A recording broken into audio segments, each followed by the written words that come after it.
大家好，歡迎收睇我嘅每周筍盤推介。今個星期我哋睇一睇 Richmond Townhouse 嘅成交，有一個1750尺4房4廁嘅 Townhouse， 佢原先開售價係148萬，最終係以143萬5千蚊成交。而另外一個 Richmond 嘅 Townhouse 係2房3廁1233尺，開售價107萬9千蚊，最終係減價去到103萬5千蚊成交，尺價係839蚊。跟住落嚟，本週為大家推介同樣係位於 Richmond 一個4房2廁嘅 Townhouse， 佢係位於 Richmond Terralouva 呢個嘅地區。先講講Terralouva 呢個地區嘅地產市道。咁喺過去56日總共有30個新嘅 listing 上盤嘅。咁而佢平均嘅樓價係143萬3千蚊，由上市計起到成交嘅中位數係30日就已經係可以賣出㗎啦。呢個屋苑嘅地址係6333 Number One Road。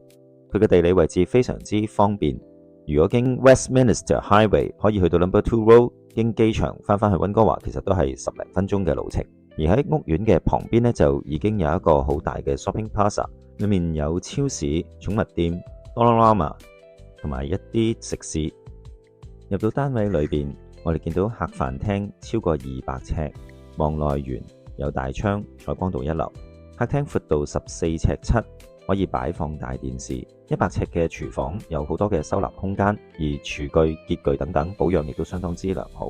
主人房接近200尺，有梯形嘅窗台，加闊咗大窗嘅視野，亦都設有2個特大嘅 closet， 絕對足夠俾業主擺放佢心愛嘅衣物。呢個屋苑最大嘅特色就係正門設有一個非常之大嘅前院，由正門開門出去10級而下。